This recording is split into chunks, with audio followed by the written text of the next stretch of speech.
ಎಲ್ಲ ನನ್ನ ಕಾಂಪಿಟೇಟಿವ್ ಎಸ್ಪಿರೆಂಟ್ಸ್ಗೆ ಅದರ ಜೊತೆಗೆ ಡಿಫೆನ್ಸ್ ತಯಾರಿಯನ್ನ ಮಾಡ್ತಿರ್ತಕ್ಕಂಥ ಎಲ್ಲ ನನ್ನ ಟೈಗರ್ಸ್ಗಳಿಗೆ ನಿಮ್ದೇನಾದರೂ 10ನೇ ತರಗತಿ ಜಸ್ಟ್ ಪಾಸ್ ಆಗಿದ್ದೀರಾ ಸರ್? 152 ಹೈಟ್ ಇದೆ ಸರ್, ನಾನು Agniveer Indian army height fail ಆಗಿದ್ದೀನಿ ಸರ್, ರನ್ನಿಂಗ್ ಫೇಲ್ ಆಗಿದ್ದೀನಿ ಸರ್ ಅಂತಿರ್ತಕ್ಕಂಥ ವಿದ್ಯಾರ್ಥಿಗಳಿಗೆ ಇದೊಂದು ಸುವರ್ಣ ಅವಕಾಶ. ಇಂಡಿಯನ್ ಏರ್ ಫೋರ್ಸ್ ನಲ್ಲಿ ನಾನ್ ಕಮಾಂಡೆಂಟ್ ಅಂತ ಯಾಕಿಸಂದ ಹುದ್ದೆಗಳನ್ನ ಕಾಲ್ ಫಾರ್ಮ್ ಅನ್ನ ಮಾಡಿದ್ದಾರೆ. ಈ ಹುದ್ದೆಗಳನ್ನ ಪ್ರತಿ ವರ್ಷನೂ ಕೂಡ ಕಾಲ್ ಫಾರ್ಮ್ ಅನ್ನ ಮಾಡ್ತಾರೆ. ಸೊ ಪ್ರತಿ ವರ್ಷನೂ ಕೂಡ ಫೆಬ್ರವರಿ ಮಂತ್ ಅಲ್ಲಿ ಅರ್ಜಿಗಳನ್ನ ಸಲ್ಲಿಸೋಕೆ ಅವಕಾಶವನ್ನ ಕೊಟ್ಟಿರ್ತಾರೆ. ಇದು ಆಫ್ಲೈನ್ ಮುಖಾಂತರ ಅರ್ಜಿಯನ್ನ ಸಲ್ಲಿಸೋದಿರ್ತದೆ. ಇದು ಪೋಸ್ಟ್ ಮುಖಾಂತರ ಅರ್ಜಿಗಳನ್ನ ಸಲ್ಲಿಸಬೇಕಾಗುತ್ತೆ. ಅತಿ ಈಸಿಯಾಗಿ ಹೋಗುವಂತ ಇದೊಂದು ಒಳ್ಳೆಯ ಜಾಬ್ ಇದೆ. ಸೊ ಈ ಜಾಬ್ ಇನ್ಫಾರ್ಮೇಶನ್ ಅನ್ನ ನಿಮ್ಗೆ ಡೀಟೇಲ್ ಆಗಿ ನಾನು ಕೊಡ್ತಾ ಹೋಗ್ತೀನಿ. ಇದ್ರ ಬಗ್ಗೆ ಸಂಪೂರ್ಣವಾಗಿರ್ತಕ್ಕಂಥ ಮಾಹಿತಿನ ತಿಳ್ಕೊಳ್ತಾ ಹೋಗಿ ಸ್ನೇಹಿತರೆ. ಸೊ ಇದಕ್ಕೆ ನೋಡ್ಕೊಡ್ರಿ, 152 ಸೆಂಟಿಮೀಟರ್ ಹೈಟ್ ಇದ್ರೆ ಸಾಕು. ಎಷ್ಟು? 152 ಸೆಂಟಿಮೀಟರ್ ಹೈಟ್ ಇದ್ರೆ ಈ ಹುದ್ದೆಗೆ ಅರ್ಜಿಗಳನ್ನ ಸಲ್ಲಿಸಬಹುದು. ಅಲ್ಲಿ ನೋಡ್ಕೊಡ್ರಿ, 16 ಮೀಟರ್ ರನ್ನಿಂಗ್ ಇರುತ್ತೆ. ಎಷ್ಟು? 1600 ಮೀಟರ್ ರನ್ನಿಂಗ್ ಇರ್ತೈತಿ. ನೀವು 6 ನಿಮಿಷ 30 ಸೆಕೆಂಡ್ ನಲ್ಲಿ ಈ ರನ್ನಿಂಗ್ ಅನ್ನ ಓಡಬೇಕಾಗುತ್ತೆ. ಓಕೆ, ಆಲ್ಮೋಸ್ಟ್ ಅಲ್ಲಿ ಎಲ್ಲರೂ ಕೂಡ ಪಾಸ್ ಆಗ್ತೀರಿ. ಸರ್ ಇದಕ್ಕೆ ಎಕ್ಸಾಮ್ ಎಷ್ಟು ಇರ್ತದ ಸರ್? ಎಕ್ಸಾಮ್ ನೋಡ್ಕೊಡ್ರಿ, ಟೋಟಲ್ 20 ಮಾರ್ಕ್ಸ್ ಮಾತ್ರ ಎಕ್ಸಾಮ್ ಇರ್ತದೆ. ಎಷ್ಟು? ಕೇವಲ 20 ಮಾರ್ಕ್ಸ್ ಮಾತ್ರ ಎಕ್ಸಾಮ್ ಇರ್ತೈತಿ. ಪ್ರತಿಯೊಬ್ರು ಕೂಡ ಈ ಎಕ್ಸಾಮ್ ಅನ್ನ ಪಾಸ್ ಆಗೇ ಆಗ್ತೀರಿ. ಬಟ್ ಅದ್ರ ಬಗ್ಗೆ ನೀವು ಸ್ಟಡಿ ಮಾಡಲೇಬೇಕು. ಓಕೆ, ನೆಕ್ಸ್ಟ್ ಅದಾದ್ಮೇಲೆ ಸರ್ ಹೈಟ್ ಬಗ್ಗೆನೂ ಆಯ್ತು. ನೆಕ್ಸ್ಟ್ ಸರ್ ಇದು ಏಜ್ ಎಷ್ಟು ಬೇಕಾಗುತ್ತಾ? ಏಜ್ ನೋಡ್ಕೊಳ್ರಿ, ಇಂಡಿಯನ್ ಆರ್ಮಿದಲ್ಲಿ ಯಾವ ತರ ಏಜ್ ಅನ್ನ ಕೊಟ್ಟಿರ್ತಾರಲ್ಲ, ಸೊ ಇದರಲ್ಲಿ ಕೂಡ ಅದೇ ತರನಾಗಿ ಏಜ್ ಅನ್ನ ಕೊಟ್ಟಿದ್ದಾರೆ. ಎಷ್ಟಪ್ಪ ಅಂದ್ರೆ 2 ಏಪ್ರಿಲ್ 2005 ಹಿಡಿದು 2 ಏಪ್ರಿಲ್ 2009 ಇರತಕ್ಕಂಥ ವಿದ್ಯಾರ್ಥಿಗಳು ಕೂಡ ಈ ಹುದ್ದೆಗೆ ಅರ್ಜಿಗಳನ್ನ ಸಲ್ಲಿಸಬಹುದು. ಎಷ್ಟು? ಒಂದ್ಸಾರಿ ಕನ್ಫರ್ಮೇಶನ್ ಮಾಡ್ಕೊಳ್ರಿ, ಬೇಕಿದ್ರೆ ಒಂದ್ಸಾರಿ ರಫ್ ಶೀಟ್ ನೋಟ್ ನಲ್ಲಿ ಆದ್ರೂ ಬರೆದುಕೊಳ್ರಿ. 2 ಏಪ್ರಿಲ್ 2005 ಹಿಡಿದು 2 ಏಪ್ರಿಲ್ 2009 ಒಳಗಡೆ ಜನಿಸಿರ್ತಕ್ಕಂಥ ವಿದ್ಯಾರ್ಥಿಗಳು ಸೊ ಈ ಹುದ್ದೆಗೆ ಅರ್ಜಿಗಳನ್ನ ಸಲ್ಲಿಸಬಹುದು.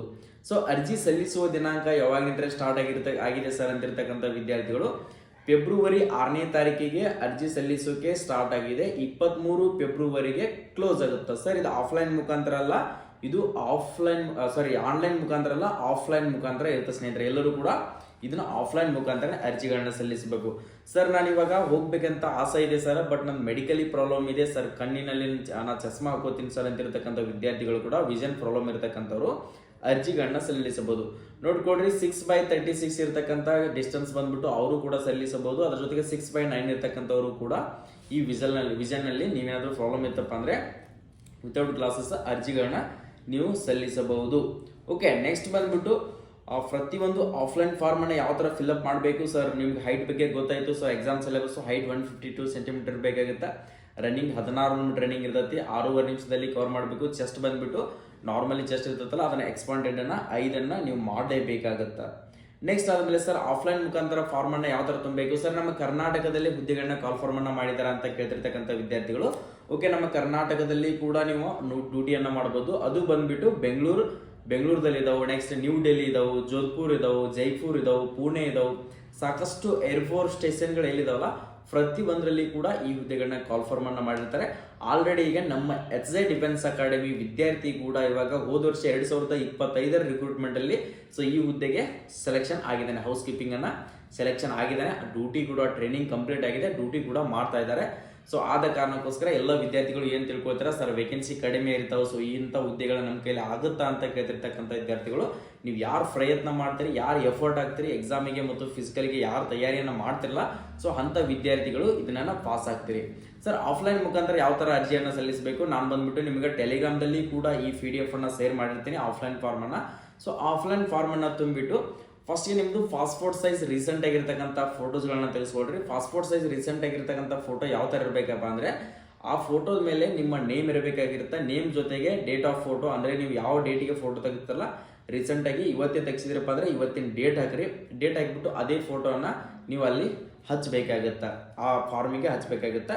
ಸೊ ಆ ಫಾರ್ಮ್ ಅಡ್ರೆಸ್ ಅನ್ನ ಎಲ್ಲಿ ಕಳಿಸ್ಬೇಕು, ನೆಕ್ಸ್ಟ್ ಇಲ್ಲಿ ನಿಮ್ಮ ಫ್ರಾಮ್ ಅಡ್ರೆಸ್ ಅಂತ ಹಿಡಿದು ಟು ಅಡ್ರೆಸ್ ಯಾವ ಸ್ಟೇಷನ್ಗೆ ಕಳಿಸ್ಬೇಕು, ಎಲ್ಲಿಗೆ ಹಾಕ್ಬೇಕು ಅನ್ಕೊಂಡಿದ್ದೀರಿ, ನೆಕ್ಸ್ಟ್ ಯಾವ್ಯಾವ ಸ್ಟೇಷನ್ದಲ್ಲಿ ಎಷ್ಟು ವೇಕೆನ್ಸಿಗಳು ಇದಾವೆ ಅಂತ ಹೇಳಿ ಸಂಪೂರ್ಣವಾಗಿರ್ತಕ್ಕಂಥ ಮಾಹಿತಿಯನ್ನು ನಾನು ಬೇಕಾದ್ರೆ PDF ಕೂಡ ನಿಮ್ಗೆ ಸೆಂಡ್ ಮಾಡಿರ್ತೀನಿ.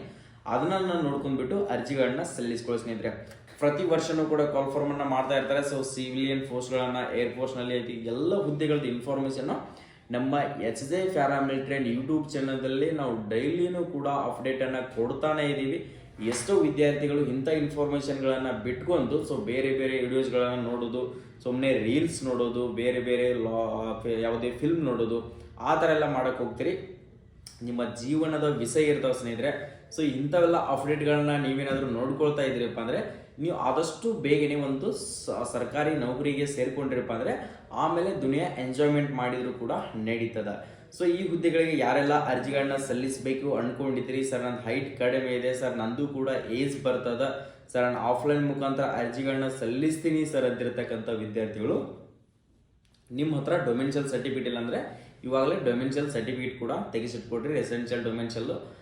ಇಷ್ಟು ಡಾಕ್ಯುಮೆಂಟ್ಗಳ ಜೊತೆಗೆ ಸರ್ ಆಫ್ಲೈನ್ ಫಾರ್ಮನ್ನು ಫಿಲ್ಅಪ್ ಮಾಡಿ ಸರ್ ಅಂತಿರ್ತಕ್ಕಂಥ ವಿದ್ಯಾರ್ಥಿಗಳು, ಸೊ ನಿಮ್ದೊಂದು ಅನಿಸಿಕೆ. ಸೊ ಏನಪ್ಪಾ ಅಂದರೆ ನೀವು ಯಾವ ಥರ ಅಂತಿಲ್ಲ ಸರ್ ಫಿಲ್ಅಪ್ ಮಾಡಿ ತೋರಿಸಿ, ನಾನು ಆಲ್ರೆಡಿ ಪ್ರತಿಯೊಂದು ಇನ್ಫಾರ್ಮೇಷನನ್ನು ನಾನು ಇವತ್ತರ ಫಾರ್ಮ್ಗಳನ್ನು ಫಿಲ್ಅಪ್ ಮಾಡಿ ಹೋದ ಸರಿನೂ ಕೂಡ ಹಾಕಿದ್ದೀನಿ. ಈ ಸರಿನೂ ಕೂಡ ಸರ್ ಅದ್ರ ಬಗ್ಗೆ ಒಂದು ಸ್ವಲ್ಪ ಯಾವ ಥರ ಫಿಲ್ಅಪ್ ಮಾಡಬೇಕು ಅದ್ರ ಬಗ್ಗೆ ಇನ್ಫಾರ್ಮೇಷನ್ ಕೊಡಿ ಅಂತೀರಿ ಅಂದರೆ ನಾನು ಅದ್ರ ಬಗ್ಗೆ ವಿಡಿಯೋನ ಮಾಡಿ ಹಾಕ್ತೀನಿ. ಇಲ್ಲ ಸರ್ ನಾನು ಅದ್ರ ಬಗ್ಗೆ ಗೊತ್ತಿದೆ ನಾವು ಹಾಕ್ತೀವಿ ಅಂತಿರ್ತಕ್ಕಂಥ ವಿದ್ಯಾರ್ಥಿಗಳು ಪರವಾಗಿಲ್ಲ, ಸೊ ಅಪ್ಲಿಕೇಶನ್ಗಳನ್ನ ಹಾಕ್ಕೊಳ್ರಿ. ಆದಷ್ಟು ಬೇಗನೆ ನನ್ನ ಟೈಮ್ ಸಿಕ್ತಪ್ಪ ಅಂದರೆ ನಾನು ಅದ್ರ ಬಗ್ಗೆ ವಿಡಿಯೋನ ಮಾಡಿ ಯಾವ ಥರ ಫಿಲ್ಅಪ್ ಮಾಡಬೇಕು, ಯಾವ ಥರ ಎನ್ವಲಪ್ ಒಳಗಡೆ ಹಾಕಬೇಕು, ಯಾವ ಥರ ಅಡ್ಮಿಟ್ ಕಾರ್ಡನ್ನು ಹಾಕಬೇಕು, ಎಷ್ಟು ಎನ್ವಲಪ್ಗಳು ಹಾಕಬೇಕು, ಎಷ್ಟು ರೂಪಾಯಿದು ಸ್ಟ್ಯಾಂಪನ್ನು ಹಚ್ಚಬೇಕು ಅನ್ನೋದನ್ನು ಸಂಪೂರ್ಣವಾಗಿರ್ತಕ್ಕಂಥ ಮಾಹಿತಿಯನ್ನು ನೆಕ್ಸ್ಟ್ ಇವತ್ತು ಅಥವಾ ನಾಳೆ ವಿಡಿಯೋದಲ್ಲಿ ನಿಮ್ಗೆ ಸಂಪೂರ್ಣವಾಗಿರ್ತಕ್ಕಂಥ ಡೀಟೇಲ್ ಇನ್ಫಾರ್ಮೇಷನನ್ನು ಕೊಡ್ತೀನಿ. ಸೊ ಈ ಥರದ ಅಪ್ಡೇಟು, ಈ ಫಾರ್ಮ್ ಫಿಲ್ಅಪ್ ಮಾಡಿ ನಿನ್ನ ಅಡ್ಮಿಟ್ ಕಾರ್ಡ್ ಯಾವಾಗ ಬರ್ತದ, ಸೊ ಯಾವ ಡೇಟ್ಗೆ ಅಡ್ಮಿಟ್ ಕಾರ್ಡ್ ಬರ್ತಾವೆ, ಸೊ ಎಕ್ಸಾಮಿಗೆ ಹೋಗ್ಬೇಕಾದ್ರೆ ಏನೆಲ್ಲ ರೆಡಿ ಹೋಗಬೇಕು, ಟ್ರೇಡ್ ಟೆಸ್ಟ್ ಯಾವ ಥರ ಕೇಳ್ತಾರೆ, ಸೊ ಎಕ್ಸಾಮ್ ಸಿಲೆಬಸ್ ಏನಿರ್ತದ ಅನ್ನೋದನ್ನು ಸಂಪೂರ್ಣವಾಗಿರ್ತಕ್ಕಂಥ ಇನ್ಫಾರ್ಮೇಷನ್ನು ನೆಕ್ಸ್ಟ್ ವಿಡಿಯೋದಲ್ಲಿ ಕೂಡ ಕೊಡ್ತೀನಿ. ನೀವು ಸೆಲೆಕ್ಷನ್ ಆಗಿ ಜಾಯ್ನಿಂಗ್ ಆಗೋ ಮಟ್ಟನೂ ಕೂಡ ಇದರಲ್ಲಿ ನಮ್ಮ HJ ಪ್ಯಾರಾಮಿಲಿಟರಿ ಯೂಟ್ಯೂಬ್ ಚಾನಲಲ್ಲಿ ನಿಮ್ಗೆ ಪ್ರತಿಯೊಂದು ಇನ್ಫಾರ್ಮೇಷನ್ ಕೂಡ ಬರ್ತದ ಸ್ನೇಹಿತರೆ. ಆದ ಕಾರಣಕ್ಕೋಸ್ಕರ ನೀವೇನು ಮಾಡಬೇಕು ಅಂದರೆ ಈ ಕೆಳಗಡೆ ಕಾಣ್ತಿದ್ದಿಲ್ಲ ಸಬ್ಸ್ಕ್ರೈಬ್ ಬಟನ್, ನಮ್ಮ ಯೂಟ್ಯೂಬ್ ಚಾನಲನ್ನು ಸಬ್ಸ್ಕ್ರೈಬ್ ಮಾಡ್ಕೊಂಡಿರಲಿಲ್ಲ ಅಂತಂದರೆ ಸೊ ಇವಾಗಲೇ ಸಬ್ಸ್ಕ್ರೈಬ್ ಮಾಡ್ಕೊಡ್ರಿ. ಅದರ ಜೊತೆಗೆ ನಮ್ಮ ಇನ್ಸ್ಟಾ ಪೇಜ್ ಬಂದ್ಬಿಟ್ಟು HJ ಪ್ಯಾರಾಮಿಲಿಟರಿ ಅಂತ ಹೇಳಿ, ಇದರಲ್ಲಿ ಏನಾದರೂ ಶಾರ್ಟ್ ಅಪ್ಡೇಟನ್ನು ಹಾಕಲಿಲ್ಲಪ್ಪ ಅಂದರೂ ಕೂಡ ಇನ್ಸ್ಟಾಗ್ರಾಮ್ದಲ್ಲಿ HJ ಪ್ಯಾರಾಮಿಲಿಟರಿ ಅಂತ ಸರ್ಚ್ ಮಾಡಿಕೊಡ್ರಿ, ಅಲ್ಲಿ ಸಾಕಷ್ಟು ಅಪ್ಡೇಟ್ಗಳನ್ನು ಅಲ್ಲಿ ನಾನು ನೀಡ್ತಾ ಇರ್ತೀನಿ. ಇನ್ಸ್ಟಾಗ್ರಾಮ್ದಲ್ಲಿ ಕೂಡ ಸಾಕಷ್ಟು ವಿದ್ಯಾರ್ಥಿಗಳು ಫಾಲೋವರ್ಸ್ ಇದ್ದಾರೆ, ಸೊ ಅಲ್ಲಿ ಕೂಡ ನಾನು ಇನ್ಫಾರ್ಮೇಷನ್ ನಾನು ಶೇರ್ ಮಾಡಿರ್ತೀನಿ. ಅಲ್ಲಿ ನಿಮ್ಗೆ ಏನಾದರೂ ಡೌಟ್ಸ್ಗಳಿದ್ರೆ ಅಲ್ಲಿ ಕೂಡ ಕಮೆಂಟನ್ನು ಹಾಕಿ. ಸೊ ಇಲ್ಲಿ ಡೌಟ್ ಇತ್ತಪ್ಪ ಅಂದರೆ ಏನೋ ಡೌಟ್ ಇದ್ರೂ ಕೂಡ ಕಮೆಂಟ್ ಹಾಕಿ, ಸರ್ ಕಮೆಂಟಿಗೆ ರಿಪ್ಲೈ ಕೊಡಲ್ಲ ಅಂತ ಹೇಳಿ ಯಾರು ಕೂಡ ಬೇಜಾರಾಗಕ್ಕೆ ಹೋಗ್ಬೇಡ್ರಿ. ಅದರದ್ದೇ ಆಗಿರತಕ್ಕಂಥ ಒಂದು ವಿಡಿಯೋ ಕೂಡ ಮಾಡಿ ಹಾಕ್ತೀನಿ ಸ್ನೇಹಿತರೆ. ಎಲ್ಲರಿಗೂ ಕೂಡ ಆಲ್ ದಿ ಬೆಸ್ಟ್, ಒಳ್ಳೆಯದಾಗಲಿ. ಜೈ ಹಿಂದ್, ಜೈ ಕರ್ನಾಟಕ.